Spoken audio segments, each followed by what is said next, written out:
Guten Morgen, Brasilien, wir sind wieder da. Ich bin Flavio Morgenstern und du bist nicht. Heute wir möchten über Deutschland und Frankreich... Pô, Flávio, calma aí. Você me convidou pro programa e nem me avisou que o programa ia ser todo em alemão. Alle auf Deutsch, heute alle Podcast. Não. Calma aí que o meu alemão não tá muito enferrujado, não vai dar pra gente fazer o programa assim. Fick Angela Merkel. Vamos voltar pro português aqui, que senão vai complicar. E a gente vai conseguir cinco ouvintes também. Pô, em português, tá bom. Vamos voltar em português. A gente vai falar da Alemanha hoje. A gente vai falar da França hoje. A gente vai falar da Holanda hoje. Só porque eu posso falar em alemão, finalmente. Pra que eu falo alemão? Eu não entendo até hoje esse negócio. Vai, manda um Deutsch aí. Deutsch. Wir müssen über Deutschland sprechen heute. Bom, vamos lá. A gente tem muita coisa pra falar hoje, hein? Bom, vocês já repararam, né, meus ouvintes queridos? A gente tá hoje aqui com o nosso grande mestre das grandes previsões, nosso amigo Felipe Martins, que tá cuidando do site inteiro enquanto eu tô de férias. Olha essa coisa maravilhosa, né? Eu só trabalho escravo. Isso aí eu não tinha previsto. Se eu tivesse visto, não teria entrado na roubada. Assim, né? Primeiro eu falei assim, tipo, vem escrever um artigo. Não, vai ser mó legal. E depois já vira essa zona, né? Meu editor assistente aqui, Felipe Martins, o homem que acertou 46 estados na eleição americana. Já fiz um podcast aqui com o Felipe Martins. Tá aqui de novo pra gente falar agora sobre a Europa enquanto eu tô esquiando, enquanto eu tô feliz no meio da neve.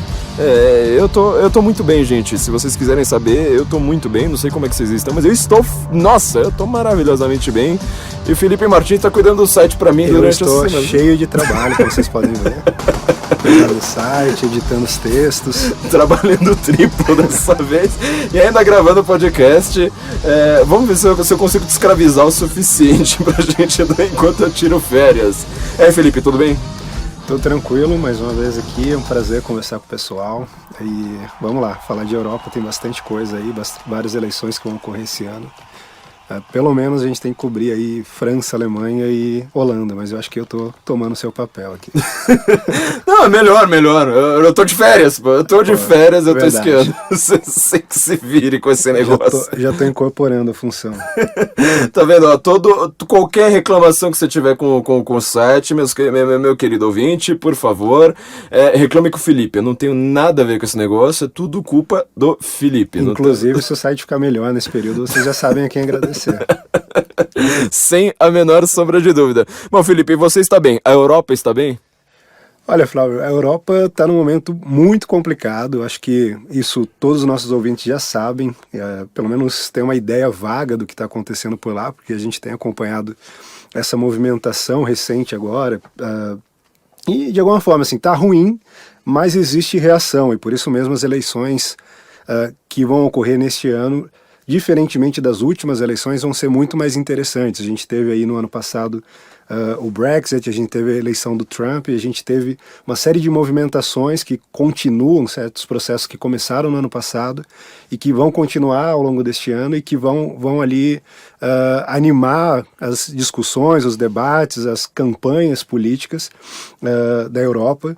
A gente pode aqui dar um panorama rápido do que está acontecendo por lá. Eu acho que a maioria dos nossos ouvintes, que são pessoas bem informadas, que já ouviram outros episódios, que leram os nossos textos, então eles têm uma ideia bem precisa do que está acontecendo por lá. Mas antes da gente entrar especificamente em cada país, eu acho que seria interessante a gente falar, por exemplo, da crise de soberania, que cada vez mais os europeus tomam consciência agora, frente à União Europeia, Sim. Percebendo o risco que aquele monstrengo burocrático representa para a soberania nacional de cada um dos países. Eu vou fazer só uma pausa rápida no que você está falando, porque você está falando da crise de soberania, e você nem faz ideia de que eu gravei ontem 2 episódios sobre crise de soberania enquanto eu tiro férias. Eu nem te avisei disso, mas olha só, se você vê como é que a coisa é. Eu nem te avisei, mas enfim. Enquanto eu tiro férias, você tá vendo como esse negócio de crise de soberania é sério, mas prossiga. Então, a crise de soberania é um dos pontos e meio que traspassa todas as questões ali que estão afligindo a Europa. A gente tem essa questão de você estar retirando o poder decisório, mudando as instâncias decisórias dos parlamentos nacionais para o parlamento europeu, para instâncias supranacionais, transnacionais. Que não são eleitas, né? que não são eleitas, e mesmo no caso do Parlamento Europeu, que você tem eleições que têm muito pouca influência, o poder está muito mais concentrado na Comissão Europeia e em toda aquela burocracia intrincada que ninguém compreende. Além disso, a gente tem as questões das fronteiras, ali não só a fronteira propriamente dita, mas todas as questões envolvendo a imigração ilegal, envolvendo o fluxo de refugiados, também a questão do terrorismo, que está cada vez mais em voga. A gente teve essa semana aqui, talvez isso ajude depois o ouvinte saber quando a gente gravou. Quando a gente gravou, né? Estamos no comecinho de fevereiro aqui. A gente teve o caso do Louvre, do miliante lá, que tentou realizar um atentado e levou um tiro de um policial francês. Aliás, o melhor foi a reportagem sobre o G1, né? A manchete do G1, eu sei que vocês estão vendo, eu tenho ouvido isso com atraso, mas foi a reportagem do G1, a manchete, aliás, foi soldado atira no Louvre, ponto. Suspeito é abatido. Aí você fala, peraí, eu tô vendo.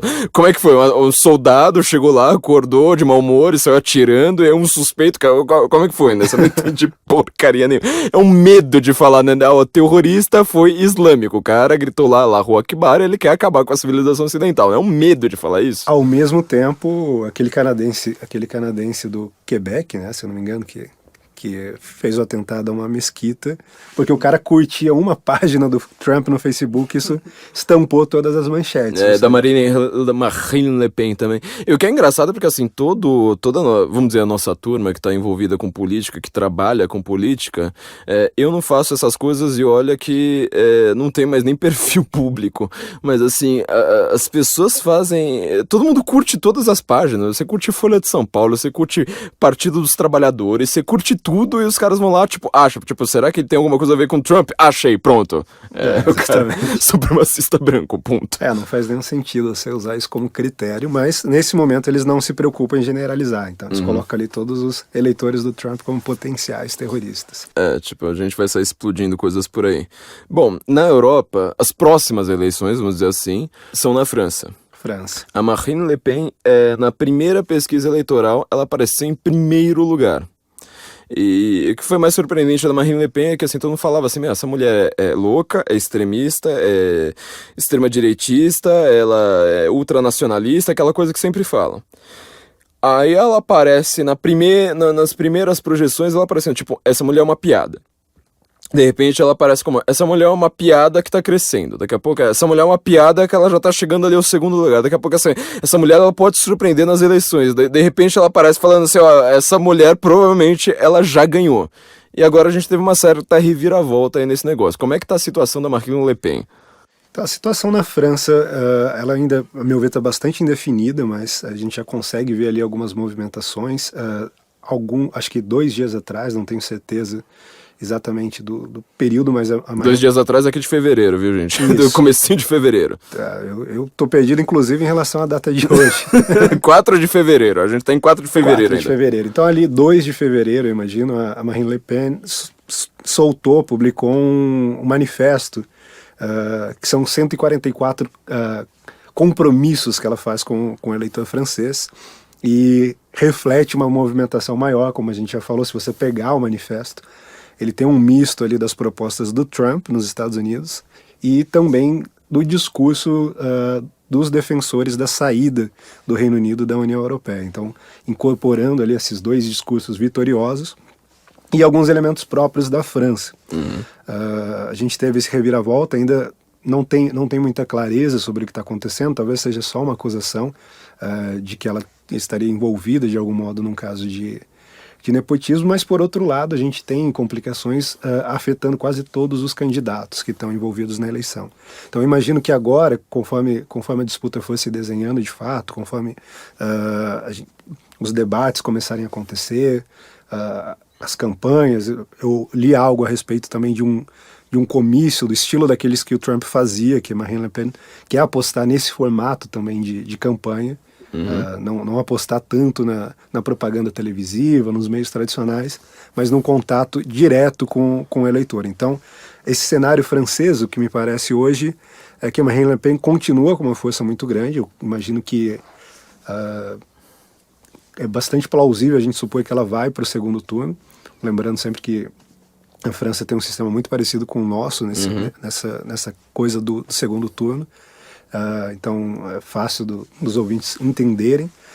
E o interessante é que essa é uma análise, para mim, muito recente, porque até pouco tempo atrás eu estava apostando na vitória do Fillon. E não pelos motivos que a mídia vinha dizendo, não por ele ser um republicano ali mais tradicional. Aliás, é sempre fácil apostar contra a mídia, né? 2016 provou isso. Sim, exatamente. Mas a minha leitura da França, além de toda essa discussão sobre a soberania francesa, sobre a União Europeia, sobre os problemas migratórios, é que mais uma vez a França está passando por uma daquelas discussões para se redefinir como nação. Sim. Ou seja, o que define a França como uma cultura, como uma nação. A gente teve vários períodos que definiram isso, principalmente o período gaulista, que teve uma influência muito grande e repercute até hoje. E o de Gaulle, como a gente sabe, era um general nacionalista, inclusive desafiou alguns dos aliados, e a França parecia estar passando por um debate similar a esse. E o que eu identificava nesse debate era justamente uma tendência a reconhecer algo doloroso, principalmente para os filhos da Revolução Francesa, que o catolicismo é essencial para a identidade francesa, para a cultura francesa, e que a única possibilidade de resistência em relação a essas forças que vêm agredindo ali a soberania francesa, que vêm agredindo a cultura francesa, o estilo de vida francesa, seria justamente se apoiar nessa base católica que muito tempo atrás foi renegada. Então, você tem esse momento, você tem, por exemplo, protestantes, pastores evangélicos dizendo, não, olha, a gente precisa resgatar a nossa base católica. Eles não falam nem em cristianismo como um todo, mas as nossas bases católicas. E você tem laicos falando isso, pessoas que antigamente tinham um certo receio, um certo ressentimento. Eu mencionei aqui o de Gaulle, que era um católico, mas no período dele ele costumava, por exemplo, ir à missa escondido.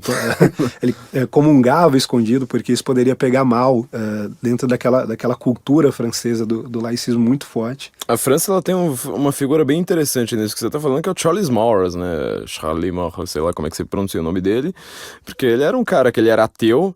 Ele era até favorável ao positivismo em matéria como um método científico, pelo menos assim dizendo. Ele era ultra católico em matéria do tipo, eu não acredito em Deus, mas a igreja que ela tem que mandar de vez. Acabou sendo excomungado, né, claro, mas a França ela tem essa questão de falar assim, a Revolução Francesa ela teve como um alvo específico, não era o absolutismo, era a igreja católica. Sim, exatamente. E hoje eles estão começando a rever isso, né, tipo, as pessoas, tem muita gente, acho que sobretudo para os nossos ouvintes mais recentes, eles podem ainda acreditar, por exemplo, que a França ela tem aquela visão iluminista do tipo assim, ó, todo mundo aqui só lê Voltaire e quer uma ciência política aqui completamente laica e quer democratizar tudo e tudo assim com ateísmo mais brutal. E a França, na verdade, ela mostrou bem o contrário, né? Até essa própria crise dos refugiados, ela já teve uma reação rápida, né? Se a gente for parar para pensar no aspecto temporal da coisa, né? É mesmo uma reação mais ampla em relação a outros temas culturais. Você tem ali aquelas marchas em defesa da família, contra o aborto e uma série de outras coisas que mostra que o catolicismo está muito vivo ainda dentro da França. E justamente por identificar essa tendência ali, eu estava apostando na vitória do Fillon, que é um conservador, digamos assim, num modelo mais tradicional. Ele era do Partido Republicano, do Sarkozy, ganhou a vitória, inclusive, em cima do Sarkozy, apostando num discurso um pouco mais ousado. E ele é um católico pró-vida, e que não tem vergonha de mostrar isso. Então, se adequava muito a esse momento de reconhecimento da importância, da relevância do catolicismo para essa definição da cultura francesa, para essa definição da nação francesa, e de um elemento que iria permitir com que os franceses se defendessem desses riscos. Inclusive nos bastidores se falava muito que o Fillon ele vinha tentando convencer o partido dele a apoiar a proposta de um plebiscito, mais ou menos nos moldes do que mais ou menos nos moldes do que o Cameron fez, por exemplo, para tentar lidar com os riscos do UKIP no Reino Unido. Ele foi lá e falou, não, a gente vai fazer vai fazer um referendo, vai fazer um plebiscito aqui para consultar a população. Esse é um belo modelo de terceirização de culpa, né? Assim, você não precisa falar assim, sou eu que tô fazendo, sou eu que tô decidindo sair ou não, ou ficar na União Europeia. Você fala, o povo que decide, eu só tô obedecendo. Sim, e aí eu imagino que poderia ter ocorrido um movimento muito similar ao que aconteceu no Reino Unido justamente por isso. E aí, embora a vitória eleitoral fosse nesse cenário do Fillon, seria impossível dizer que a Marine Le Pen e o Front National não venceram de algum modo, porque assim como o UKIP, eles estão há anos batendo nessa agenda e conseguiram ali pautar o debate, que é muito mais importante até do que vencer uma eleição. Só que isso tudo mudou porque, ao contrário da Marine Le Pen, que é só uma acusação ainda muito incipiente, que a gente não tem elementos para saber se vai afetar ou não a candidatura dela, o Fillon está passando por uma série de investigações, até um processo já foi aberto, porque ele teria desviado dinheiro público para as contas da esposa dele. Isso afetou já bastante o número dele nas pesquisas. Então, eu imagino que, apesar desse caráter católico e desse discurso, assimilando ali o discurso do Front Nacional, principalmente na questão do euroceticismo, eu acho que agora a candidatura dele está muito mais fragilizada. O Le Pen pai, né, o Jean-Marie, não a Marine, mas o Jean-Marie, em uma eleição passada dele, a discussão era a seguinte, eu não lembro quem era o candidato de oposição a ele, mas os franceses estavam dizendo que o cara estava sendo muito acusado de corrupção, e o próprio, assim, a boca pequena estavam dizendo para não votarem no Jean-Marie Le Pen, né, falaram assim, votem no corrupto, não votem no fascista. Você acha que a eleição francesa ela vai ser meio brasileira nesse aspecto, né? Tipo, vamos ver quem que é o menos pior aqui, a gente tapa o nariz e vota, vai ser mais ou menos nesse estilo? É possível que se dê dessa forma. Você tem ali alguns outros elementos que vão acabar afetando a eleição. O Partido Socialista está sendo completamente destruído. A gente tem um candidato ali que é o Ramon, que era um ministro da educação, secretário da educação, uma figura inexpressiva. O atual presidente, o François Hollande, né? Nem tentou ser reeleito, né? O cara que já desistiu de cara. O cara é tão irrelevante que eu até esqueci o nome dele aqui. Não, ele é relevante no sentido mais claro da coisa, né? Porque assim, ele tem uma aprovação, se eu não me engano, a última vez que eu vi uma aprovação dele, ele tava beirando 14%. Você fala, putz grila, né? E ele pelo menos teve o bom senso de não se candidatar, né? Ou mau senso, né? Porque ele coloca alguém pior, né? E aí entra um sujeito pior. Então o Partido Socialista vai estar completamente fora da jogada. A disputa parecia ser ali entre o Fillon e a Le Pen, o que era muito bom, porque dois partidos ali estão localizados na direita, mas você tem um elemento novo, que é o Macron, que é do partido En Marche, que é adiante, e ele vem com aquela ideia... Você lembra o nome de todos os candidatos, você não lembra o nome do presidente. Você vê o caos da França hoje. E ele vem ali com aquele discurso de Marina Silva, não somos nem de esquerda, nem de direita. A gente, ainda que assim, você tem alguns elementos que aproximam ele daqueles caras tipo Tony Blair, Bill Clinton, os caras da esquerda do mercado, assim, os defensores do livre mercado, do livre comércio. E também no caso dele, ele é um defensor claro da União Europeia. Então isso vai gerar talvez ali uma configuração muito interessante, porque dentro da França a gente vai ter uma síntese do debate que está permeando a Europa inteira. Permeando toda a Europa. Você tem de um lado o Macron, que é um defensor da União Europeia, que é um cara mais moderninho, com um discurso mais agradável, mais alinhado ali com as elites midiáticas, culturais, artísticas, acadêmicas. E do outro lado você tem a Le Pen, que é uma figura demonizada, mas que não é possível colocar ela nos mesmos moldes do pai dela. Você citou o pai dela aqui. Ela, desde que assumiu o partido, ela fez uma série de esforços para tentar corrigir os erros do pai dela. Esforços você chama de expurgos, praticamente. Né? Expurgos. E ela limpou o partido, falou... já comentei em alguns podcasts passados, você inclusive já comentou aqui no Guten Morgen, que tem que lembrar que a Marine Le Pen, ela simplesmente, ela lembra que o pai dela é um antissemita meio maluco, E ela falou assim, olha, já que estão associando meu partido ao nazismo, vamos pegar tudo quanto é antissemita nesse partido e rua, gente. Expulsou até o próprio pai, né? Então... E isso é interessante porque também está acontecendo no resto da Europa. Você tem ali alguns partidos, você tem o Partido Austríaco, por exemplo, o Partido da Liberdade, que foi fundado, inclusive, por simpatizantes nazistas, de fato, e que passaram por um expurgo e agora tem uma relação muito próxima com Israel, com os judeus, tentando ali uma aproximação, mudando. E alguns dos nossos ouvintes aqui devem conhecer a obra do professor Olavo de Carvalho, e ele sempre fez essa crítica à direita, de que você não conseguia unir a direita como a esquerda estava unida, porque você tinha vários problemas, e dentre esses problemas era esse caráter antissemita da direita europeia, da direita europeia, daquilo que é chamado de direita europeia, né? Então, isso parece que está sendo eliminado, até porque se você for identificar as origens desse movimento de defesa da soberania, de resistência ao globalismo, você tem no Likud, no partido que está no governo hoje em Israel, um dos pioneiros ali, o que o Netanyahu está fazendo, a resistência que ele tem frente às resoluções da ONU, que praticamente existe hoje só para atacar Israel, para condenar Israel, atacar E de novo você não sabe o que eu falei nos podcasts que eu gravei, você já tá falando de novo. A ONU serve só para atacar Israel, olha essa coisa, né? Exatamente. E então, assim, a gente vai ter na França esse debate que vai sintetizar bastante. O Macron, essa figura, se eu não me engano, ele é formado em filosofia, ele tem esse trânsito na academia, tem um certo trânsito também na mídia, é uma figura mais moderninha, esse discurso moderno. Ele até tem dito que a questão na França não deve ser de direita ou esquerda, mas de progressismo e conservadorismo, colocando evidentemente conservadorismo como algo ruim, retrógrado.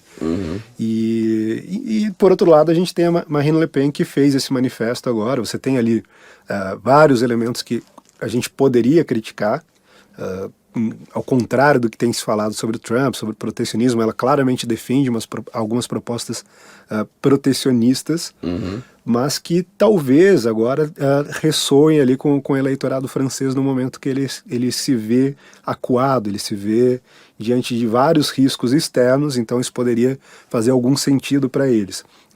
E aí esse debate que a gente vai ver começar logo mais entre eles, entre os demais candidatos, esse primeiro turno da eleição que vai ser em abril, já deve mostrar um pouco essas tendências, mas eu imagino que são esses dois candidatos que possivelmente irão para o segundo turno. E aí o segundo turno, o debate deve girar praticamente todo em torno dessa definição do que é a França, ou talvez de qual rumo a França deve tomar. E infelizmente o Fillon não vai estar presente para representar o catolicismo. A Marine Le Pen, embora a maioria das pessoas talvez não saiba, é uma figura extremamente secularista, laicista. Ela defende, é favorável ao aborto, é favorável à união entre homossexuais, enfim, todas essas pautas que aqui no Brasil são atribuídas à esquerda, ela defende lá, inclusive dentro dessa tradição mesmo da Revolução Francesa. Já a sobrinha dela, a Marion Le Pen, já vem com uma bagagem católica, até por isso você tem apoiadores da sobrinha dela que não apoiam ela. Então isso vai ser interessante. Felizmente eu acredito que a posição católica vai estar fora do debate, mas a questão central vai ser ainda a saída da União Europeia, a posição da França, que é ali depois da Alemanha, o país mais importante. A União Europeia foi criada para estabelecer ali uma relação de que pudesse evitar os conflitos constantes entre França e Alemanha. Então, se a França sair, a União Europeia está mais acabada do que já está atualmente. Você acredita que com Marine Le Pen... É uma coisa curiosa, porque assim, acho que ninguém duvida de que a Marine Le Pen vai estar no segundo turno. Todo mundo pode duvidar do resto. Marine Le Pen, ela certamente está no segundo turno. A grande questão é saber se ela leva ou não. E, sobretudo, se ela leva também pelos ataques da mídia. A mídia mundial, ela trata a Le Pen como o Trump de saias, né? Fala dela ainda muito associada ao pai, né? Tanto que só falam do sobrenome dela, praticamente não esquecem de falar, tipo, o movimento feminista esquece disso aí na hora, né? Fala, não, ela só o sobrenome dela, ela não é uma pessoa. Esquecem de falar, inclusive, que o pai dela condena várias das posições que ela assume. Eu não sei se o pai dela vai votar nela, eu acho, na verdade, bem duvidoso isso, né? As pessoas acham que é só uma questão de sobrenome. Eu escrevi na revista do Censo, né? Revista só pros nossos patronos, fazendo as nossas previsões. Justamente esse cara, as pessoas não entendem quem é Marine Le Pen, o que é Marine Le Pen. Eu vejo todo mundo no Brasil falando da Marine Le Pen, quando falam dela, eu tô vendo que eles estão falando do pai dela. Eles nunca falam dela. Ou pior do que isso, até tem aquela ideia de você projetar certas figuras e ainda assim figuras já distorcidas. Por exemplo, eu vejo muitos amigos meus, muitos colegas de faculdade que quando falam da Le Pen, na verdade eles pensam que estão falando dela, mas estão falando do Bolsonaro, por exemplo. É só uma projeção, tipo, a figura que eu odeio na política. Eu não conheço, então eu só associo ao que eu já conheço e aplico ao mundo inteiro. Conheço 3 pessoas que eu detesto, então falo... É um modo de simplificar as coisas. Né? Sempre aquele de Hitler é um tosco. 2 perguntas, então, a respeito da França. Em primeiro lugar, se Marine Le Pen levar... talvez tenha ainda uma chance bastante alta em relação a isso. Se Marine Le Pen levar, ela vai começar um processo para sair da União Europeia? Vai começar e vai ser rápido. Esse manifesto que ela fez ali uma série de promessas no estilo Donald Trump, aquelas promessas bem escandalosas, que as pessoas falam, não, isso é demagógico, isso não é possível. O Trump vai lá em 4 dias e realizou todas uma por uma. O que foi bastante interessante. Eu lembro que da última vez que a gente gravou aqui sobre a vitória do Trump, os jornalistas ainda estavam tentando assimilar o que tinha acontecido e todos eles diziam, repetindo constantemente, que o Trump não iria cumprir nenhuma das promessas, ou a maioria das promessas de campanha. 4 dias, não chegou a sexta-feira, eu lembro muito bem. E em pouquíssimo tempo ele cumpriu principalmente as que as pessoas mais duvidavam. Nunca vai fazer uma coisa dessa. Inclusive a embaixada, né, de Jerusalém já está com um processo bastante avançado, não vou dizer, né, mas um processo assim já bem concretizado, né? Como é que a gente faz isso? Pois é, e com a Le Pen eu acho que não vai ser diferente. Ela colocou ali nesse manifesto uma série de compromissos e promessas, e o primeiro compromisso que ela coloca ali é que em 6 meses ela dará início à saída da União Europeia. E, além disso, combinando ali com uma série de políticas que nesses 6 meses já vão mitigar a influência da União Europeia dentro da França. Então isso para mim parece certo. Se ela vencer, é inevitável, ela vai sair, a União Europeia vai colapsar. Ou seja, depois do Brexit a gente vai ter agora o Frank-off. Frank-off. Segunda pergunta a respeito disso. O que define as eleições na França, neste momento, é sobretudo a questão então da União Europeia, muito mais do que economia, muito mais do que qualquer outra coisa? É sobretudo a questão da União Europeia porque ela abrange inclusive a economia, Ela manda na economia. Ela manda na economia, manda em vários aspectos que vão afetar o cenário geral, não apenas o cenário político, o cenário jurídico, de você pensar ali quem vai produzir as leis, quem vai ter de fato poder de mando no país, mas também a própria economia. E a Le Pen tem defendido uma série de propostas econômicas que são contrárias a todas as recomendações da União Europeia. Então, eu acho que isso vai acabar definindo, são 2 visões de mundo bastante antagônicas. Você tem, como eu disse, de um lado o Macron falando que ele é um progressista e ao mesmo tempo um liberal, que acredita no mercado. Do outro lado, a Le Pen com uma visão mais nacionalista, e priorizando, sobretudo, essa recuperação, esse resgate da soberania francesa e essa proteção dos cidadãos franceses, colocando ali quase como se fosse o Trump falando no American First dele, ela falando nos franceses em primeiro lugar. Então eu acho que vai ser um debate muito interessante, mesmo independentemente de qual seja o resultado, embora eu imagino que ela tem muitas chances de vencer. E aí tem alguns elementos interessantes. Eu tenho acompanhado na internet, e assim, quando eu falo na internet não são sites, são informações difusas que não estão sintetizadas em nenhum lugar, e as forças que atuaram para dar a vitória ao Trump na internet, por exemplo, são as forças que estão dando força para Le Pen. Estão se alistando. Você tem esses moleques que fazem memes nos Estados Unidos, por exemplo, estudando francês para poder atuar durante as eleições francesas para ajudar a Le Pen. Você tem americanos, pessoas de outros países que estão fazendo esse movimento para tentar fortalecer a candidatura dela. Então a gente vai ter algo bem interessante, talvez lembrando um pouco o que a gente viveu em 2015 e 2016 com a candidatura do Trump.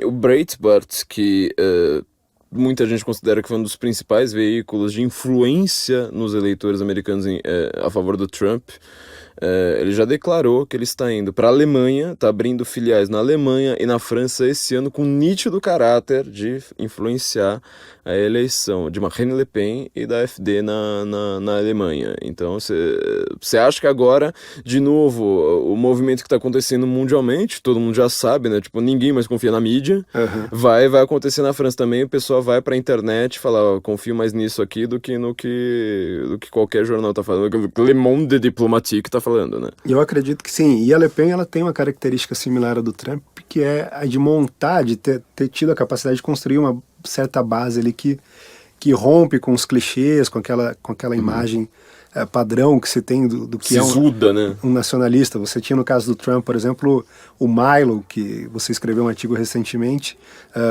defendendo o Trump de um modo que ninguém conseguia atacar, porque era um homossexual, católico, monarquista, defendendo um presidente republicano, e você simplesmente não tinha como atacar o cara, e quando você atacava, ele tinha as melhores respostas. No caso da Le Pen, por exemplo, uma coisa que não se fala também no Brasil, é que ela tem, justamente por essa oposição aos imigrantes islâmicos e essa oposição ao terrorismo islâmico, ela tem o apoio de mais de 50% dos homossexuais franceses.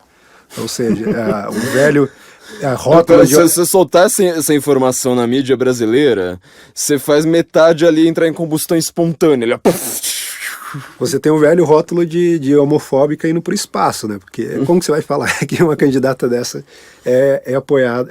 que é apoiada por tantos homossexuais, é homofóbica? O que ela está oferecendo para eles? Ela está oferecendo uma coisa prática, uma né? Coisa prática, a solução de um problema real que eles enfrentam, e não aquela coisa de problematização, de desconstrução. De banheiro transexual, de textão, né? Exatamente. Textão em francês. E isso, mais uma vez, voltando a esse caráter dessa discussão que está tendo na França, porque a gente tem movimentos pró-vida ou pró-família na França que são liderados, inclusive, por homossexuais.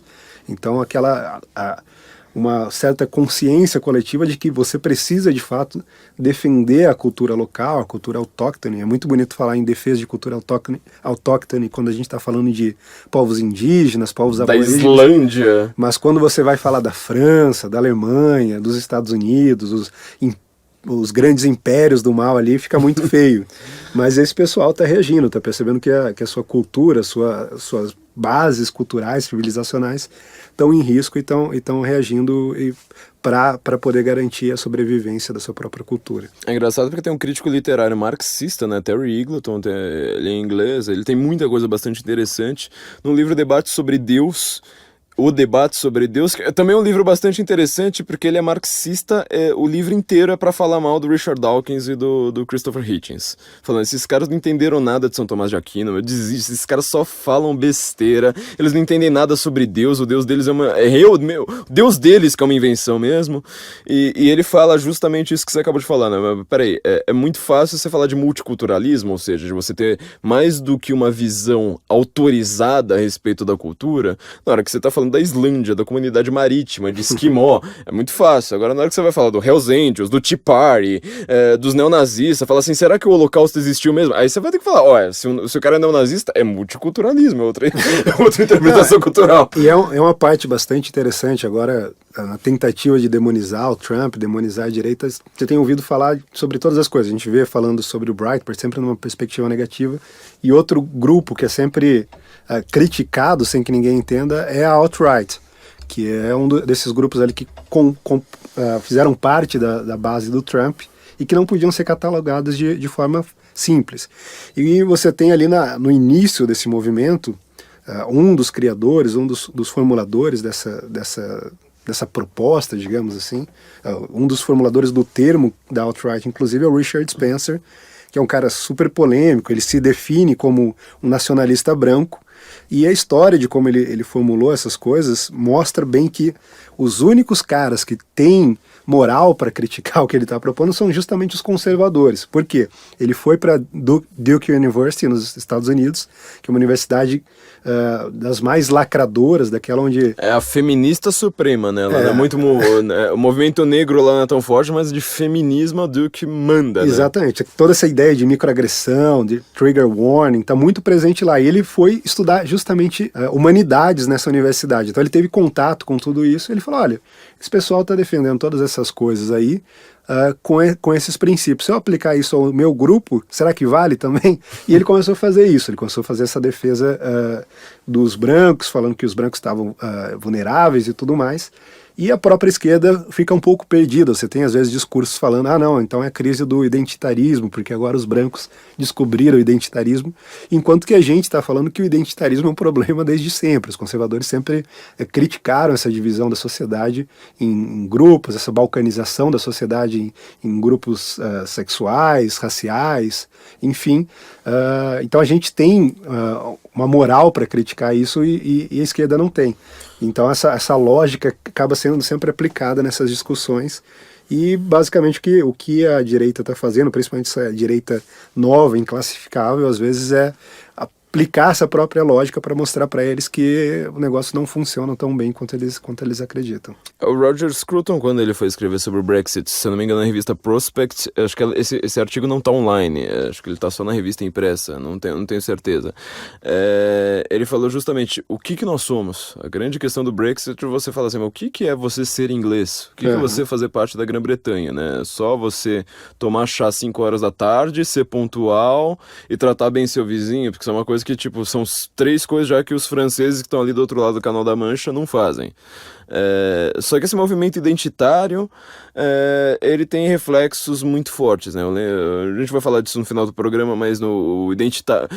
Quando eu li, por exemplo, Michel Houellebecq, que ele estava falando sobre os identitários, eu falei, mas do que você está falando, meu filho? Porque é difícil para um brasileiro, que a gente tem uma cultura completamente miscigenada, só que, por outro lado, a gente consegue definir muito bem o que é um brasileiro, né? A gente fala assim, você consegue identificar o que é cultura do Nordeste, o que é cultura de São Paulo, o que é cultura do Rio de Janeiro. Inclusive, se a gente teve algum movimento identitário, foi o movimento que definia ali a miscigenação como algo para se orgulhar, né? Como a definição do brasileiro.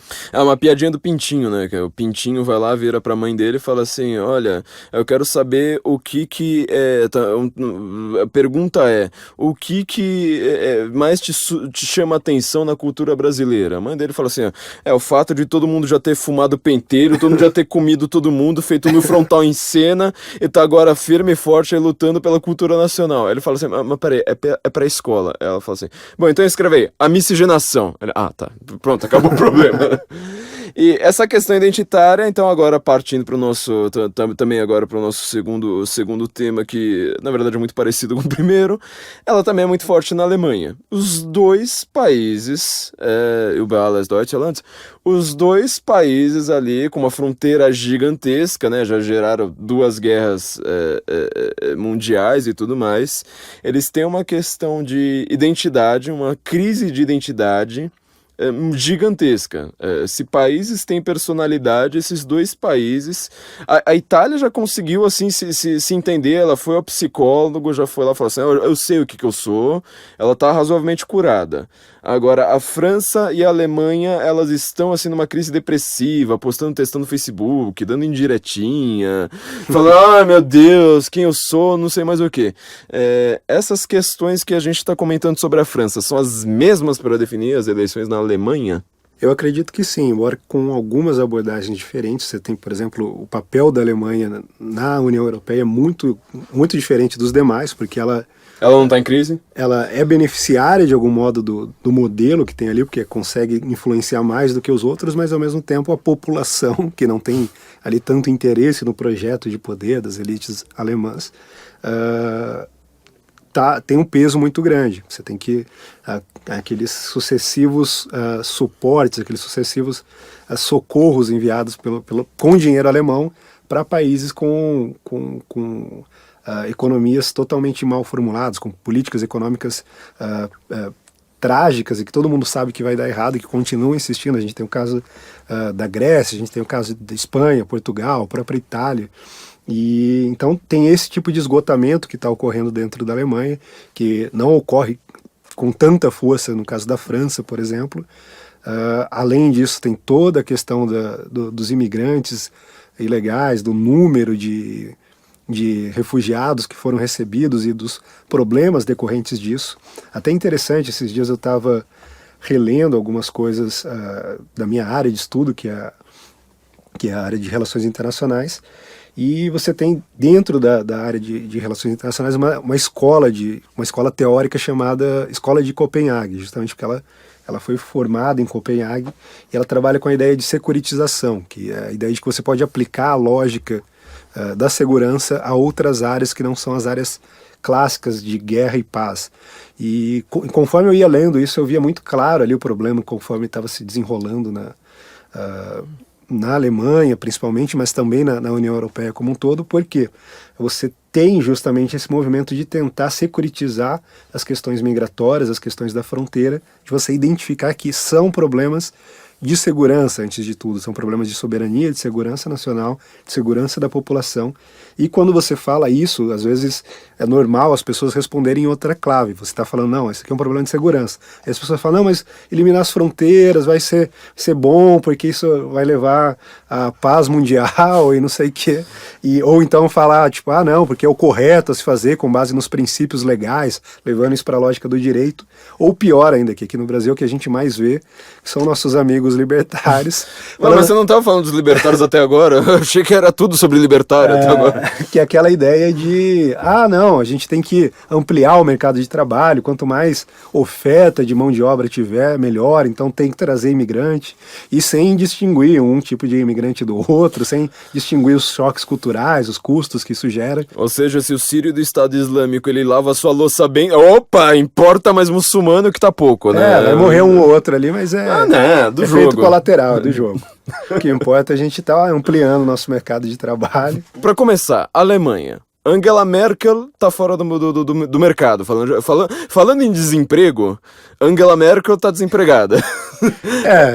Eu ainda tenho assim, uma certa insegurança para dizer isso com toda certeza, mas me parece o mais provável. Eu, inclusive, tenho lido menos sobre a Alemanha do que sobre a França, sobre a Itália, sobre a Holanda, inclusive, porque a figura do Geert Wilders lá, a gente vai falar sobre ele daqui a pouco, me fascina bastante pela forma como ele tem conduzido o partido dele, a campanha dele, a presença pública dele. Mas a Alemanha é central e... Há um tempo atrás circulou aquela foto, né, que estava o Cameron, estava o Obama, estava o Hollande, estavam todos esses líderes ali, o Matteo Renzi também da Itália. Dando tchau. Todos dando tchau, e a Merkel segurando as duas mãos. E Mr. Burns, assim. E a pergunta, né, será que ela finalmente vai dar tchau aí depois de tantos anos na frente da Alemanha? Será que teria se esgotado? Até porque a Merkel de hoje é uma Merkel muito diferente de anos atrás. Ela começou a adotar uma postura que talvez, eu não sei exatamente como o alemão médio se sente sobre isso, mas que deve causar repulsa a qualquer pessoa que tem pelo menos um sentimento de pertencimento a um local e tal. Você tem aquele vídeo dela pedindo para retirar a bandeira alemã do palco, você tem ela com essa postura dela sobre os refugiados, sobre os imigrantes, sempre numa clave que parece estar em contraste com a postura da maioria dos alemães. Então é provável que isso aconteça, a gente estava conversando sobre isso, acho que algo muito interessante que você falou é que também para ela talvez não interesse mais... ser chanceler alemã, né? Ser chanceler. Talvez ela busque algo na União Europeia, talvez, já que ela ultimamente tem buscado muito mais os interesses da própria União Europeia do que o da Alemanha. E por incrível que pareça, embora a nossa mídia não consiga distinguir, existe uma diferença entre os interesses europeus e os interesses alemães. Os interesses de cada um dos países europeus, né? É uma coisa completamente diferente. Os interesses que chamam de europeus são os interesses da União Europeia, que ela não é representativa de nenhum europeu, né? A grande verdade é essa. E uma coisa que eu acho bastante curiosa, eu até te fazer essa pergunta a respeito, quer dizer, eu te fiz mais ou menos a respeito da mídia francesa. O caso da Alemanha é um caso bem bizarro, porque você não consegue achar um único jornal na Alemanha que não critica a Merkel. Só que em compensação critica achando que ela é muito direitista, ou seja, precisa ter mais muçulmano, ela tem aquela política de austeridade fiscal que ela, sobretudo por causa do caso grego, né, por causa da crise, ela fala, não, precisamos ter uma austeridade fiscal, os franceses também odeiam ela por causa disso. Mas então fala assim, não, precisa torrar mais dinheiro público, precisa importar mais muçulmano, onde já se viu, ela é uma preconceituosa, não sei mais o que, mas assim, o Die Welt, a Der Spiegel, o Frankfurter Allgemeine, todos os jornais, um por um, os jornais do reino, eu não sei, se alguém conhece um jornal alemão aí que não seja parecendo a Carta Capital, por favor, me avise, porque eu não conheço nenhum. A Der Spiegel costuma aparecer com mais à direita. Né? Nossa, mas se você acha que a Veja foi pra esquerda, eu vou te apresentar a Der Spiegel, meu filho. Olha, ela é chocante, viu? Então, essa questão da mídia, essa questão da opinião pública alemã, você tem algum entendimento a respeito disso? Como é que tá a visão alemã a respeito da própria Alemanha governada pela Merkel? Eu tenho acompanhado menos as discussões, e eu acho que isso é o central, é a base para você tentar compreender. Acompanhar menos a mídia. Você tem que buscar as discussões intelectuais primeiro, né, o que está sendo discutido nos grupos fechados ali, para tentar identificar essas tendências, depois ver de que modo a mídia está repercutindo e cobrindo todas essas coisas, e depois ver também de que modo o cidadão médio, no caso o alemão médio, está se posicionando frente a isso. Eu não tenho informações muito claras sobre isso, mas me parece que cada vez mais está havendo um choque, como no restante do Ocidente, um choque entre as elites, o consórcio das elites ali envolvendo classe política, mídia, show business, todo esse pessoal do Beautiful People, e do outro lado... elite não é elite financeira, né? Elite do tipo, olha, quem é que manda no negócio aí? É tipo a Rede Globo da vida. Sim, inclusive elite financeira não foi um problema no caso do Trump, por exemplo. Ele encheu de bilionários no ministério dele e parece estar indo tudo muito bem. Mas no caso da Alemanha, a gente identifica isso, essa separação, essa divisão. Eu não sei se está tão forte quanto em outros países, justamente porque você não tem um elemento econômico, um problema econômico tão forte quanto você tem em outros países. Mas isso é algo que eu acredito que vai começar a ocorrer, ao contrário, talvez, do que todo mundo acredita. A gente já tem tido algumas conversas sobre isso. Eu acredito que a Alemanha está num momento de declínio inclusive econômico, devido à sua dependência ali da economia de exportação, do comércio internacional, da Rússia, né? E que me parece que não está num momento muito favorável. Então eu imagino que esses problemas, se não começarem agora, a tempo pelo menos de afetar a eleição, sem dúvida vai começar em breve. E ali pode acabar afetando a movimentação política na Alemanha. A gente tem o Schulz, você mencionou essa questão de a galera achar que a Merkel está muito, muito à direita. O Martin Schulz. O Martin Schulz, que vem é o candidato do Partido Social Democrata, né? Que vem com aquela proposta de justamente, não, a gente precisa gastar mais, a gente precisa adotar uma política fiscal e econômica diferente, mais próxima do keynesianismo. Então, assim, é possível que a Merkel saia para a entrada de alguém ainda pior. Esse é um risco real, porque a gente tem que lembrar sempre que os alemães têm que lidar com o fardo de que o regime nazista conseguiu ascender lá. Então, para eles, a ideia do nacionalismo está sempre atrelada a isso, embora não tenha nada que vincule o nacionalismo ao autoritarismo, essa ideia geral, totalitarismo no caso do nazismo, mas você tem esse trauma aqui que acaba evitando as pessoas a buscarem algo nesse sentido, mas talvez...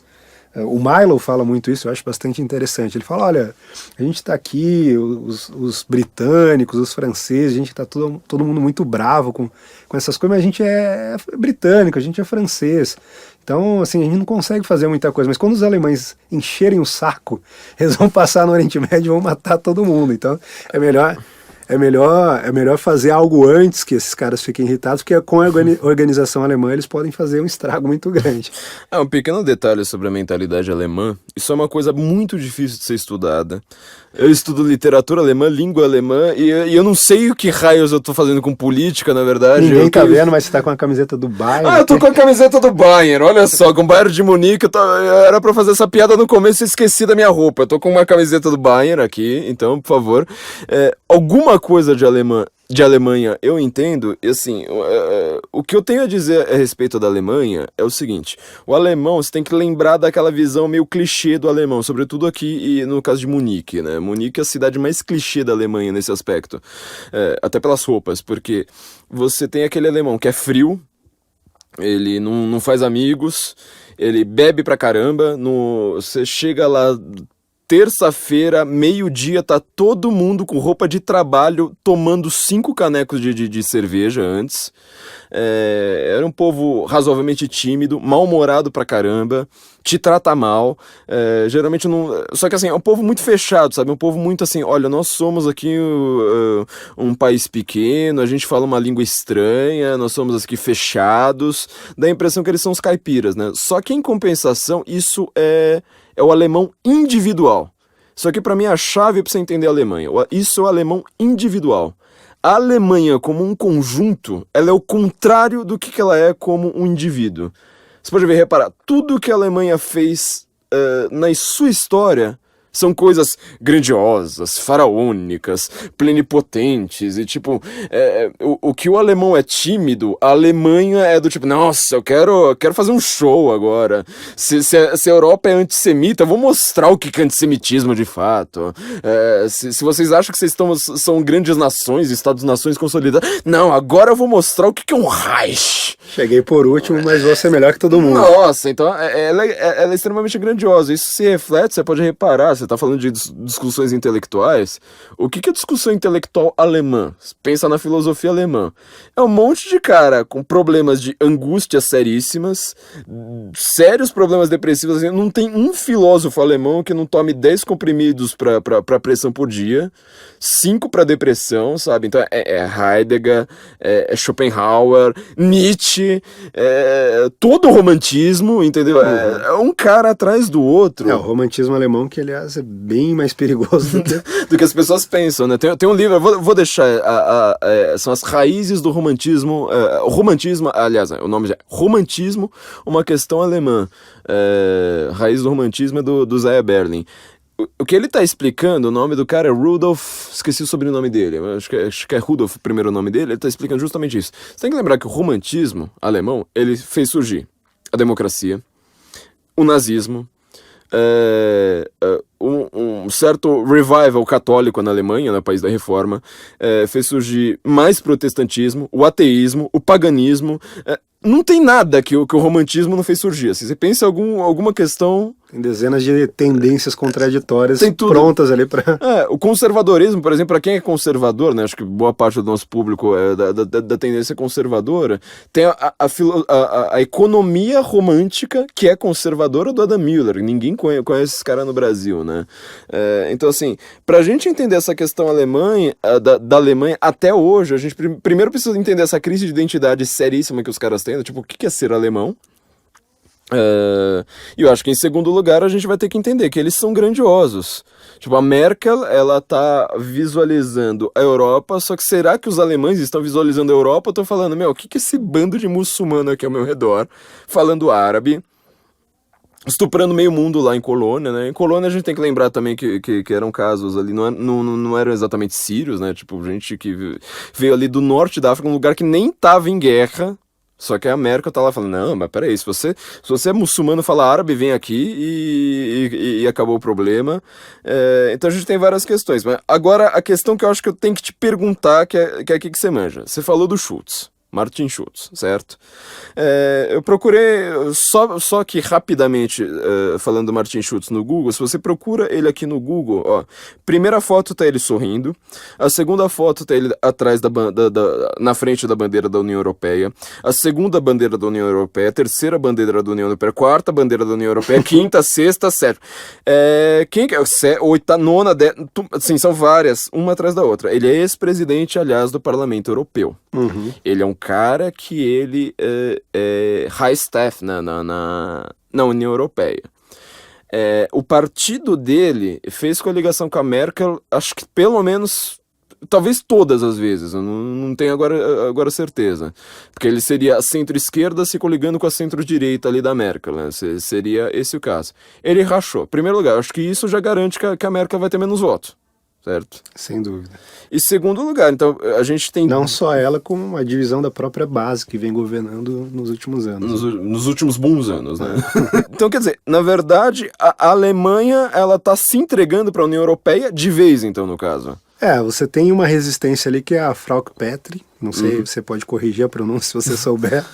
Eu também não sei, porque esse sobrenome, apesar dela ser nacionalista alemã, esse nome definitivamente não é alemão, nem o nome, nem o sobrenome. Que é da AfD, né, da Alternativa para a Alemanha. Alternative für Deutschland. Que aparece com um discurso muito similar a desses movimentos eurocéticos, que já foi condenado como a extrema-direita, como fascista e tudo mais, mas que tem um discurso, quando você vai ver, muito próximo do que a gente estava falando da Marine Le Pen, né? Não está propondo nada estratosférico, ela tem algumas propostas meio simbólicas, mas que na prática seria possível. Ela quer banir, por exemplo, aqueles prédios islâmicos. Miranetes. Os miranetes. Minaretes. Minaretes, é isso aí. Enfim, é isso aí. As coisas... Eles foram banidos na Suíça já, né? Eu lembro que essa questão eu acompanhei, assim, hora após hora na questão suíça. Suíça é o país menos fascista do universo. Né? É menos fascista, mais politicamente incorreto, e fala assim, a gente é suíço, a gente não faz parte da União Europeia, né? E fizeram plebiscito. Isso foi a coisa mais bizarra, né? Eles têm aquele sistema de, vamos dizer, uma espécie de democracia direta, talvez a única democracia direta que funcione no mundo. Foi por pouco, não foi assim uma votação acachapante, mas foi uma maioria clara, falaram, acabou com esse negócio, não tem mais como eu esqueci agora. Minarete e pronto. E eu imagino que ela possa correr por fora, talvez não tenha ali, justamente por ter que compor uma maioria no parlamento, fica muito difícil dela conseguir uma vitória, mas talvez ela paute, que é aquilo que a gente estava falando, talvez mais importante do que uma vitória eleitoral, seja a capacidade de influenciar o debate, de pautar os termos do debate.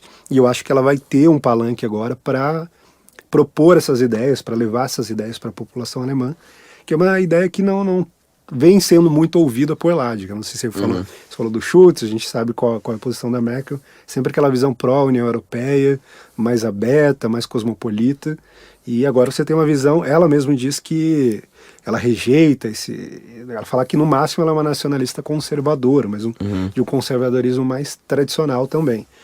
E ela traz todas essas questões que estão animando o debate político em outros lugares do mundo. Ela traz, por exemplo, a questão das fronteiras, da imigração, de como a Alemanha deve lidar com isso, de como a Alemanha deve lidar com o peso que é gerado pelos países com economias muito assimétricas e que fazem parte da União Europeia e que acabam ali se apoiando no poderio econômico alemão. Então, eu acho que esse momento para ela vai ser mais um momento de apresentar a mensagem dela, quase uma candidatura didática, digamos assim, para tentar educar o eleitorado alemão em certas questões e, claro, aí dentro do debate, propor a visão dela confrontando a dos demais candidatos. Você tem a candidata do Partido Verde, que é fortíssimo na Alemanha, né? É fortíssimo na Alemanha e que está à esquerda tanto do Schulz quanto da Merkel, evidentemente. E nessa questão, então ela vai funcionar mais ou menos, nossos ouvintes conhecem, né? O KIP, partido chamado de nacionalista, né? Também chamado de populista, ultradireito, sei lá mais o que, na Inglaterra, né? Do Nigel Farage.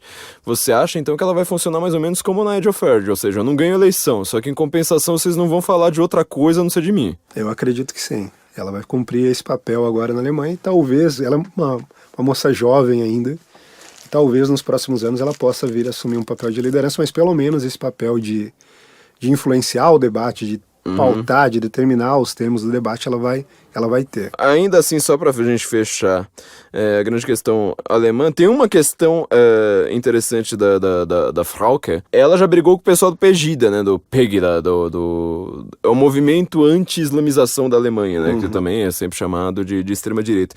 Mas é que assim, eu acho que ela tem um flanco aberto, a gente tava falando da Marine Le Pen no começo do programa, ela tem um flanco aberto que a Marine Le Pen não tem, porque tudo que, como você disse, tudo que é de direita na Alemanha é associado ao nazismo. Tudo que é nacionalismo é associado ao nazismo. E ela ainda é de Dresden.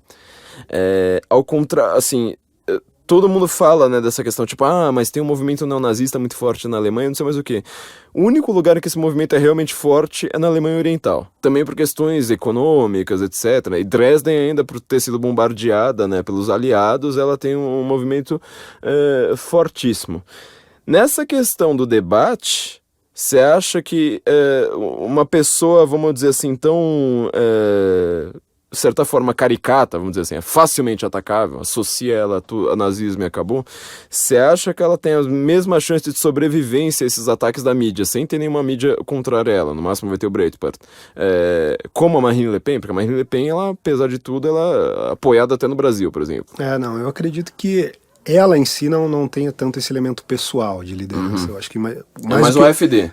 O que a AfD representa, o que eles estão trazendo de proposta. Então pode ser que no futuro ela não esteja ali como a principal líder, mas eu acredito que ela vai abrir esse caminho, vai fazer parte desse processo de construção. Talvez não seja como um Farage no Reino Unido, mas consiga ali pelo menos traçar, abrir o caminho para que outras pessoas do partido dela possam explorar no futuro. Então, assim, é possível, não sei, eu nunca vi um debate dela, teria dificuldade de acompanhar, mas eu imagino que ela tá bastante antenada em tudo que está acontecendo. Ela foi, por exemplo, ela estava presente tanto na convenção republicana, quando o Trump assumiu como candidato, na posse do Trump, ela também compareceu. Ela está, pelo visto, estudando esses movimentos, estudando como o Trump conseguiu a vitória nos Estados Unidos, como o Brexit conseguiu, quem defendia o Brexit, quem defendia a saída do Reino Unido da União Europeia, conseguiu a vitória. Então ela pode surpreender nesse sentido, ainda que tenha algumas fragilidades, algumas vulnerabilidades, esteja atuando numa arena muito mais difícil do que na francesa ou na britânica, por exemplo. A União Europeia, então, ela vai ser dominada pela Alemanha nos próximos anos, muito provavelmente. Depende muito do que vai acontecer. Existe também a possibilidade de que a eleição italiana seja antecipada para este ano. Isso pode ocorrer, não tem nada determinado ainda. Itália, né? A Itália. Mas as duas forças que surgiram ali depois do Matteo Renzi renunciar são forças eurocéticas, contrárias. Você tem do lado o movimento 5 Estrelas, do Pepe Grillo, você tem do outro o Lega Nord, que nasceu como um partido separatista do Norte, mas que agora tem usado a seguinte mensagem: não, a gente era separatista porque só o Norte sofreu o impacto da imigração, da corrosão da soberania. Agora que todo o país está sofrendo, a gente tem uma mensagem para todo o país. Primeiro tira a Itália inteira, depois a gente tira o Norte. Eles meio que renunciaram assim, o discurso, e também fizeram uma reforma do partido, se aproximaram de Israel, tiraram aquele ranço antissemita que havia. Aliás, Marine Le Pen também fez isso, né? Também fez. Todos eles estão fazendo, está tendo essa movimentação. Eu citei o Olavo aquela hora, ele fazia essa crítica à direita europeia, e parece que esse problema está sendo superado. Corrigido com rapidez. Eu sempre achei uma coisa meio estranha, porque o pessoal falava assim, o nazismo é de extrema direita. Eu falava assim, pra começar que não tem nada de direita, né? Tipo, partido socialista, etc. Você vai achar um elemento ou outro, tipo, uma questão de soberania, um elemento assim que você só consegue fazer uma analogia. Mas o que eu achei sempre mais surpreendente é o seguinte: a direita política, ela é basicamente, vamos dizer, o judaísmo aplicado à economia política. Falar, peraí, tanto que a direita, ela é dominada por judeus. Os judeus de esquerda não tem nada a ver com o judaísmo, né? São os judeus renegados. Então, essa questão... Judeus renegados, isso aí. Eu não posso falar isso porque deu aquele problema com o Breitbart. lembra lá? Tipo... O Horowitz, que é judeu, falou isso e criticaram. Imagina você aqui, tá com a camiseta da Alemanha ainda, né? Tô com a camiseta do Bayern. Bom, pelo menos Morgenstern é judeu, mas enfim. Como é que é? Eu esqueci o nome do artigo dele, era Bill Kristol. Renegade Jew. Renegade Jew. Olha só, um judeu reclamando do outro, falando: você não defende Israel direito. Economist, ela falou: o Breitbart vai ter problemas na Alemanha porque lá não deixam falar isso. Não, né? Hate speech é foda. E é muito engraçado porque sempre que mostravam essas notícias do Breitbart era uma série de manchetes do Milo trolando todo mundo e aí essa do Horowitz, que era um judeu reclamando do outro por não defender o povo judeu contra riscos eminentes. Foi como quando eu escrevi o artigo: a América não é uma democracia, mas o que teve de gente saindo compartilhando, falando que eu sou de esquerda, que eu não entendo nada de democracia, olha só o censo se vendendo. Gente, lê o artigo além da provocação do título, suas antas. Bom, pergunta agora unificando os dois temas: França e Alemanha, refugiado, é o que manda?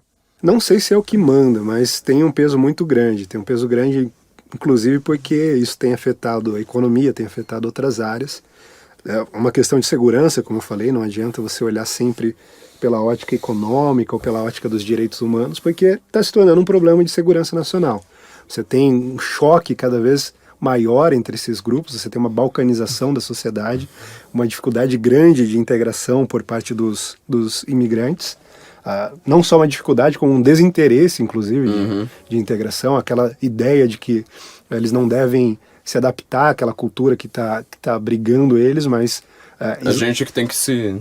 a cultura que tem que ser subjugada à Sharia, tem que ser subjugada a todo o conjunto de crenças islâmicas. E você tem um problema muito grande, porque, como a gente sabe, a taxa de natalidade na Europa como um todo é mínima e a dos imigrantes é massíssima. Máxima. Então tem até um vídeo que ficou bastante paradigmático, assim, que é uma discussão de um muçulmano com alguns alemães mesmo, se eu não me engano. E aí ele tá falando algo assim, tipo, eu vou casar, eu vou ter 4 filhos com a primeira esposa, com a segunda esposa eu vou ter mais 5, com a terceira eu vou ter mais 6, os meus filhos vão ter filhos com as filhas de vocês, enquanto você vai ter 1 ou 2 meninas só pra gente engravidar e poder dominar o seu país a longo prazo. Ou seja, é um choque claro de visão, de civilização. Quando a gente fala sobre essas coisas, sempre surge, mas você não pode falar isso porque é racismo. Primeiro que o Islã não é uma raça, caramba. Tem islâmico de olho azul, é só ir pra Ucrânia. Segundo que existe um contraste, um conflito claro entre essas visões de civilização. Você não pode defender as duas visões ao mesmo tempo. São coisas impossíveis. Se você falar de relativismo para um muçulmano, por mais... que você esteja tentando defender ele. Ele vai falar, não, você está falando besteira. Assim que eu tiver oportunidade, a minha cultura vai dominar a sua, a minha religião vai dominar a sua, a gente vai subjugar todas as coisas. Então, se você adota essa postura relativista, você vai ter um ponto de fraqueza. E justamente por isso essa questão migratória acaba, então, influenciando todo o debate, não só na França, na Alemanha, na Holanda também, que vai ocorrer a eleição também este ano, nos demais países, mas principalmente ali nos grandes centros, que é onde os imigrantes têm mais interesse de ir. Eles nunca ficam na Grécia, por exemplo. Nunca vão para a Bósnia, que tem maioria muçulmana, né? Bósnia-Herzegovina já tem... Eles sempre querem buscar esses lugares onde tem toda uma garantia de welfare state, onde eles vão ter todo amparo do Estado, uma série de recursos. Então é onde esses problemas acabam afetando mais. Eu não imagino que seja o principal tema, o tema prioritário. Você tem também o controle de fronteiras, você tem a própria questão da soberania, abrangendo aí outros temas. Mas para mim esses 3 temas são quase o mesmo, viu? Estão todos interligados. A soberania talvez abranja isso, fronteira, migração, mas estão todos interconectados. Existe uma conexão clara entre eles. Só fazendo um parênteses rápido. Nigel Farage, a gente acabou de falar dele, do Keep. Tava conversando com você um pouquinho antes do nosso podcast. Agora que o Brexit já aconteceu, tá lá essa encrenca na Suprema Corte e tudo mais, tem que decidir pelo parlamento e tudo mais. Ele próprio abdicou da presidência do liderança, pelo menos, do Keep, dizendo o partido praticamente não tem mais o que fazer depois que a gente tirou a Inglaterra, o Reino Unido da União Europeia. Qual vai ser o futuro dele? Essa é uma boa pergunta, porque o Farage hoje é um dos políticos mais habilidosos no sentido de levar uma mensagem da população, de dar voz a uma mensagem que não chega aos círculos do poder. E, ao mesmo tempo, ele é uma figura extremamente polêmica, porque ele é um cara que... Desbocado. Ele não tem muita diplomacia, mas... Ele faz o Trump parecer o cara mais politicamente correto que existe, Exatamente. Né? E, apesar dele não ser um cara muito diplomático, me parece, e isso ficou claro em algumas coisas que aconteceram na internet, principalmente, que ele estaria interessado em se tornar o embaixador britânico nos Estados Unidos, em Washington. Ele chegou ali a dar algumas sugestões sobre isso, meio veladas, e o próprio Trump entrou na onda e falou, simbora. Seria ótimo e tal. Não custa lembrar que o primeiro cara que viu o Trump após a vitória, assim, que teve aquela foto icônica dos dois juntos, foi justamente Farage. No elevador, né? Do Trump Towers. Então, assim, ele poderia se tornar um embaixador, seria muito favorável. Nesse momento, você fez a piada que é o único lugar onde ele poderia ser embaixador e isso funcionaria.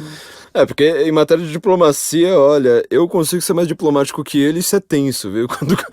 Eu não sou exatamente a pessoa mais diplomática do mundo, então... Bom, falando de tudo isso, fechando agora o nosso giro europeu, a gente tem o risco de um Trump holandês? Tem o risco de um Trump holandês, inclusive com cabelo muito parecido com quem vê lá a foto do Geert Wilders, ele é um cara que tem aqui cabelo loiro, todo para trás, assim, não é tão estranho quanto do Trump, mas é estranho também. E ele é uma figura muito interessante, falei que eu tenho lido bastante a respeito dele, que ele é um cara que ele tem usado bastante as redes sociais, da mesma forma que o Trump, ele tem recorrido ao Twitter, ao Facebook com frequência, justamente para tentar furar esse bloqueio da mídia, e isso tem funcionado muito bem. Ele tem publicado, inclusive, apesar de ser holandês, muitos tweets em inglês. Ali mostrando que ele está sinalizando algo para grupos de fora também. Ele também é um dos caras que esteve presente na posse do Trump, esteve presente na convenção republicana. E o Twitter dele é bom porque ele consegue ser uma outra característica igual a do Trump, que às vezes ele tem umas tiradas bem fulminantes, assim, né? Sim. Ele tem muitas características do Trump, ele gosta, inclusive, da comparação com o Trump. A gente tem alguns candidatos ao redor do mundo que ficam, não sei, mas ele não só não tem vergonha de falar que existem similaridades, como ele gosta de promover a ideia de que ele seria um Trump holandês. E ali você tem algo muito interessante, que a Holanda é aquele país estranhíssimo, assim, porque você tem... Não é nem um país, para começar. O certo seria a gente estar falando em Países Baixos, né? Então, Holanda não é um país, para começar, mas enfim. Mas... você tem aquela cultura extremamente liberal, né, nas questões sociais, sobretudo, mas você tem uma história, uma base muito rica do ponto de vista do conservadorismo. Você tem um partido que foi fundado na Holanda e foi um dos primeiros partidos conservadores modernos, que se chamava Partido Antirrevolucionário. Ou seja, a ideia dos caras não era nem tanto defender os princípios conservadores, era muito mais frear as tentativas de revolução. Então os libertários vão gostar, né? E então, assim, o Geert Wilders, ele vem trazendo, fazendo uma combinação dessas duas esferas da cultura holandesa.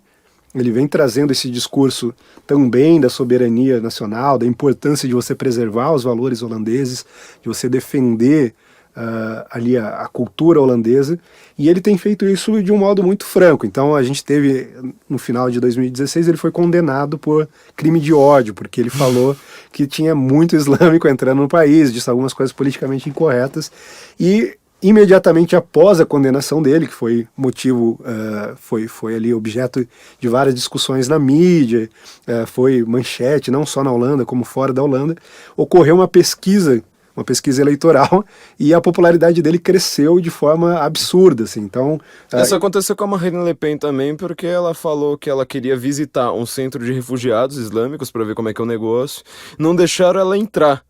Aí ela falou assim, mas peraí, vocês querem muçulmanos entrando no centro de refugiados e eu não posso entrar? Quer dizer, além de ter a no-go zones, né, os lugares em que as mulheres já não são mais recomendadas a irem na França, agora eu não posso mais ir num centro de refugiados porque lá é perigoso. Eu falei, então eu quero ver.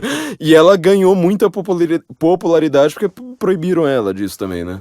Não, isso tem acontecido recorrentemente. A gente estava conversando que o Trump falava muito isso, você estava comentando que ele diz isso no livro, inclusive, toda vez que a mídia bate em mim, eu vou e digo algo ainda mais contrário, que confronta ainda mais aquela ideia que a mídia está tentando defender, e a minha popularidade sobe justamente por isso, porque a mídia está totalmente desconectada da realidade popular. Eu não sei se agora que meus ouvintes estão me ouvindo, né, se já vai ter no senso isso, mas até o presente momento que a gente está gravando, ninguém ainda fez uma resenha do livro do Trump, mas a gente estava comentando, vindo para cá, que para começar, ninguém sabe quem escreveu o livro do Trump, né, geralmente tem vários ghostwriters, só que assim, é tão a voz do Trump que você fala assim, olha, se for um ghostwriter ele teve que imitar muito bem, né, porque ele fala ali, inclusive, daquele jeito meio tosco dele, assim, sabe, meio agressivo, tipo, quando um jornalista vem me encher o saco, eu vou lá falar uma coisa bem agressiva e tosca, assim, só pra ficar no noticiário, e vai ficar aquilo ali repercutindo ali por mó tempo, eu faço uma puta propaganda minha sem gastar um centavo. Eu vou lá e dou risada. É o jeito dele falar, tá no livro, né? E o Geert Wilders tem aplicado isso, com certeza ele leu o livro, ele acompanhou de perto as eleições e tem aplicado esses princípios do Trump. E lá você tem um cenário muito interessante que também é necessária a composição de uma maioria parlamentar. E por enquanto você tem ali um crescimento expressivo do partido dele, que é o Freedom Party, mas por outro lado não tem ainda o número necessário para formar uma maioria. E alguns antiglobalistas, alguns caras estilo o Steve Bannon, que agora é o estrategista-chefe da Casa Branca, do Trump, e que para mim é um dos caras mais geniais do mundo, e há muito tempo eu já digo isso, e agora ele tem mostrado isso cada vez mais, mas enfim, eles têm defendido a ideia de que talvez para a Holanda seja ainda mais interessante o Freedom Party, o Geert Wilders, ganhar e não poder assumir, porque isso mostraria o problema que existe do sistema, né? No sistema, e aí levaria a uma revolução ainda mais forte da população. Então tem os caras que querem ver o caos ali.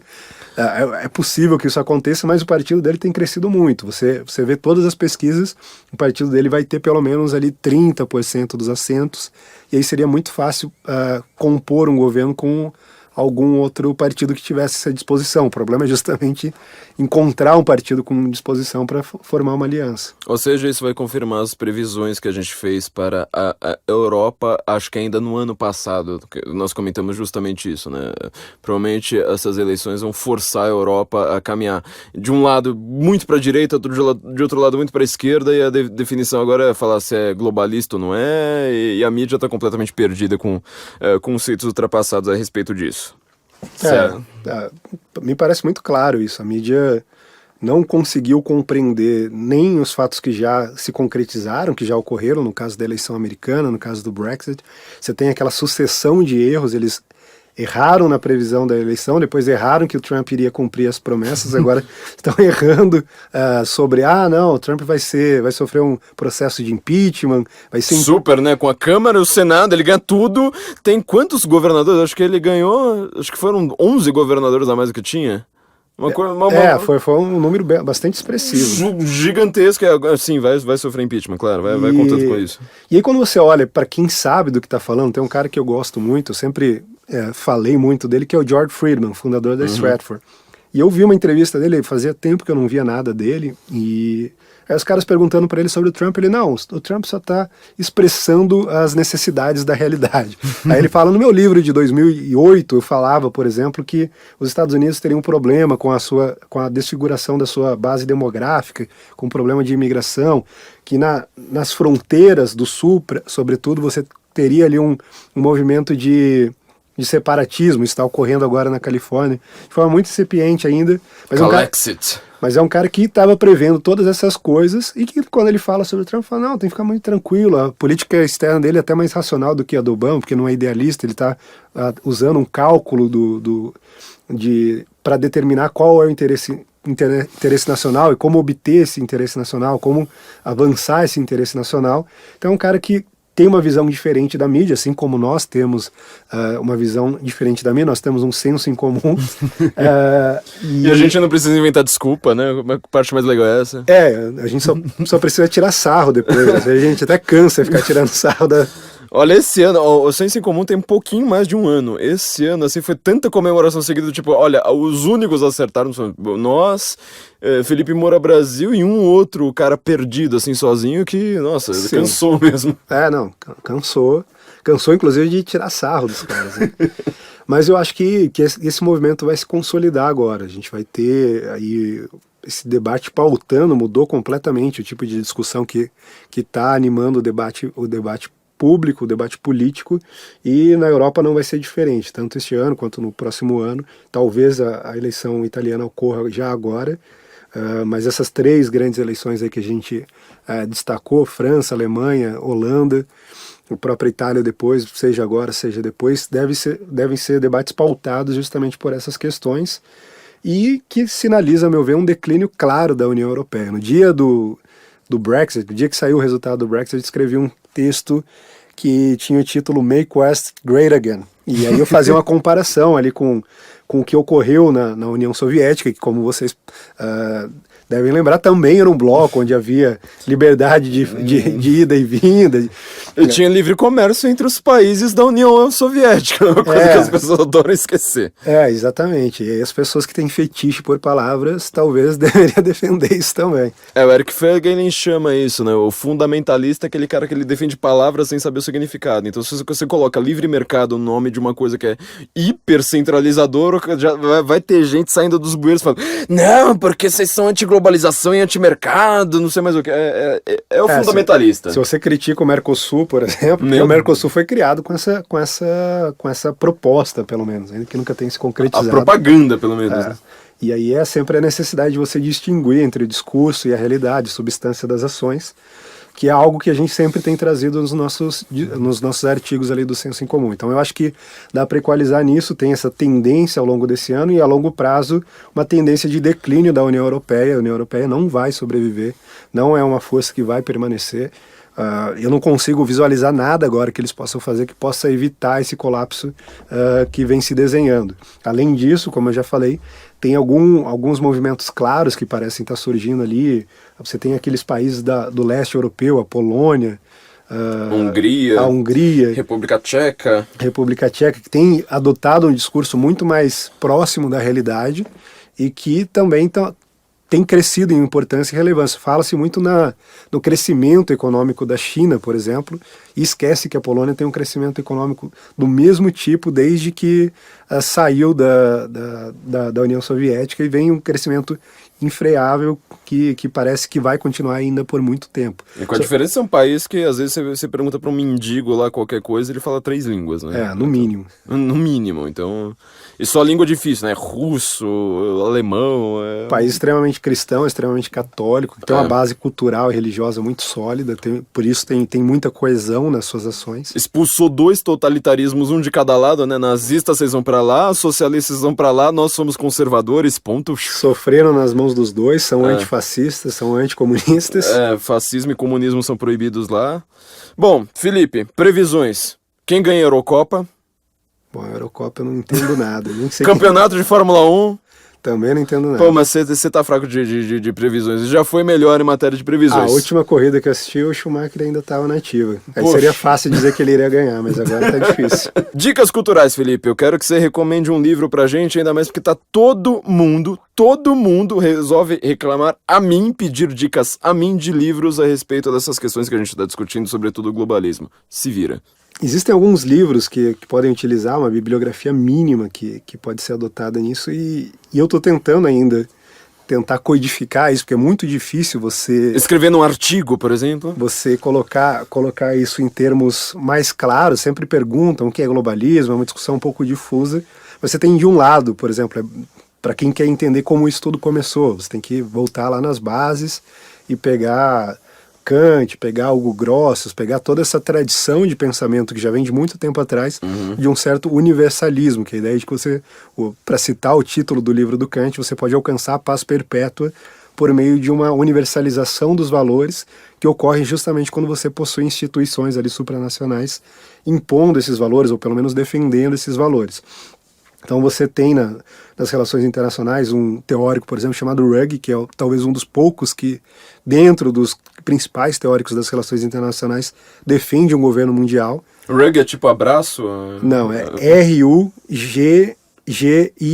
Ah, rug. Rug. Não é hug, é. É, exatamente. E ele tem a ideia, a principal contribuição dele para a teoria das relações internacionais é o conceito de regimes internacionais. E o que é um regime internacional? Regime internacional nada mais é do que um conjunto de instituições, regras, sejam concretas ou não, que regem um determinado assunto. Então você vai ter, por exemplo, um regime monetário que vai ser composto ali do FMI, de certas regras sobre como a política monetária, como os fluxos monetários devem ocorrer. Você vai ter um regime climático e ele defende que você vá criando esses vários regimes, acumulando esses vários regimes, até que você cria uma estrutura complexa de governança global. Ou seja, um termo muito mais preciso do que a ideia de governo mundial, que a ideia de governança é algo mais descentralizado, não é aquela ideia de... E não um governo de fato, né? Você mais faz lobby do que você... Exatamente, você simplesmente tem um controle, digamos assim... Você controla o governo oficial. Mas não tem aquele modelo clássico, não vai ser um Estado mundial, não vai ser um governo soberano no sentido, mas vai ter ali o controle factual dessas questões, o controle factual das políticas, e sempre ali na justificativa, você tem também nas relações internacionais a ideia de spillover, que é a ideia de que com a proximidade, conforme os países vão se aproximando devido à globalização, e aí, embora a gente sempre faça essa distinção entre globalização e globalismo, uma coisa acaba por influenciar a outra. A globalização aproxima os países, e por aproximar os países por uma série de canais, você tem a comunicação, tem as viagens, os fluxos migratórios, fluxos turísticos, você tem o próprio fluxo das moedas, os fluxos comerciais, as relações comerciais, tudo isso acaba gerando uma série de problemas compartilhados. E aí dentro daquela lógica de securitização você tem sempre essa justificativa, as questões climáticas são problemas transfronteiriços, são problemas de segurança. Então, por serem problemas de segurança, eles devem ser olhados pela lógica da segurança e deve ser abordado do ponto de vista transnacional também. Os estados não podem lidar com eles isoladamente, então a gente vai ceder um pouquinho ali a soberania nessa área para que regimes internacionais ou regimes transnacionais sejam capazes de solucionar esses problemas. Aí você tem isso na área climática, tem isso na área comercial e vai tendo isso em várias áreas, até que você acaba transferindo, de fato, quase todo o poder dos estados. Poder decisório de mando, né? Dos estados nacionais, do poder decisório, enfim, para instâncias superiores, que são compostas de burocratas não eleitos, que não têm nenhuma transparência, são difíceis de compreender, que lança ali uma certa cortina de fumaça, enquanto que a gente fica brincando aqui no parlamento com 60% das propostas vindas da Unesco, vindas das agências da ONU. Então essa seria uma ideia rápida, assim, porque é difícil colocar um livro para as pessoas lerem, mas prestar atenção nesses autores, o Rugg, o Kant, o Grotius, a gente poderia citar ali também o H.G. Wells e todo o pessoal da London School of Economics, né? Da London School of Economics, é aquela discussão que ocorre ali sobre a ideia de você ordenar o sistema internacional. E outro conceito interessante que pode ajudar nisso é a ideia de que, de um lado, a gente tem o que os teóricos das relações internacionais chamam de sistema internacional, que nada mais é do que a realidade das relações internacionais, ou seja, tem ali refletida a configuração real do poder, a balança de poder, com poderes maiores, poderes menores, uma situação de conflito, e você tem, de outro lado, a ordem internacional, que é a tentativa de justamente regular o que está acontecendo no sistema internacional. Então essa ordem internacional normalmente era regulada por relações bilaterais, diplomáticas, acordos, tratados, e com o fim da Segunda Guerra Mundial você tem uma tendência de resolver isso por vias multilaterais. Então você tem no momento ali pós-Segunda Guerra uma configuração bipolar, mas você tem principalmente algo que é chamado da multilateralidade. São veículos que englobam vários estados, a discussão entre vários estados, para tentar chegar à solução. Isso vai evoluindo até a gente chegar nos tais dos regimes internacionais. Então essa ideia de ordem internacional, sempre a ideia de que você pode usar instituições, regimes, organizações internacionais para colocar uma ordem no sistema internacional. E quando você começa a colocar essa ordem, você começa a incluir justamente um controle das ações soberanas dos estados, e com isso você vai mitigando a soberania estatal e tem uma série de outras consequências, como a gente tem visto agora. Como a gente está tendo essa reação, talvez isso nunca venha a ocorrer, mas mostrando que às vezes a gente fala sobre globalismo, as pessoas pensam que a gente está pensando num poder secreto dos Illuminatis, um poder reptilianos. Um poder onipotente que está manipulando até o que a gente está falando aqui no podcast, mas não, a gente está falando simplesmente da ONU ali, que tem uma sede ali que você passa na frente e os caras do turismo ainda te falam, aqui é a ONU. Exatamente, de movimentos humanos totalmente falíveis, que erram nas previsões. A gente viu ao contrário da gente. O Soros ali perdeu 1 bilhão com a eleição do Trump. E foi algo ridículo e mostra a impotência que esses caras têm, às vezes, para tentar impor a agenda deles. Então não tem nada muito complexo nisso. Mas voltando para a pergunta, eu dei todo esse rodeio, eu recomendaria aí os livros do Hug. O Hug também. Rugg também, mas tem um livro chamado... Calma aí. Você ia falar do livro do... Não, eu vou falar... Antes, eu vou deixar isso pro próximo. Antes, só falando aí, você tava comentando a questão do Kant, né? Como é que o Kant começa o governo mundial. Tem um livro de ensaios do Olavo de Carvalho, que eu acho... Talvez... Não sei, é um dos meus livros preferidos dele, assim. Não sei se é meu preferido, mas é um dos meus preferidos. E é um dos menos comentados, é recente, é A Filosofia Sem Verso. Uma coleção de vários ensaios, tem ensaios gigantescos, assim, de tipo 50 páginas. E tem ensaio de 2 páginas. A parte final do livro, bem ali no finalzinho, ele escreve um artigo a respeito do Kant, falando, o Kant tá gerando as ideias do Kant são assim, assim, assado. Você tem que ver ali, Immanuel Kant. Aliás, Immanuel Kant, né, tipo, o romantismo também, ele pega influência até do próprio Immanuel Kant, né? Fala assim, não, romantismo, não sei mais o quê. Bem essa questão que você tá falando. E era um artigo de jornal dele. E alguns leitores foram lá reclamar. Falaram assim, o mundo tá pegando fogo, você vai falar de Immanuel Kant, mas que coisa chata. Aí ele dá uma bronca nos leitores e fala assim, não, eu vou falar do Kant mesmo, porque vocês não entendem porcaria nenhuma, porque vocês só ficam lendo notícia de jornal, vocês não leem filosofia. E ele explica como a ideia do Kant gera o governo global, nessa governança, melhor dizendo, global que a gente tá dizendo. Achou? Achei.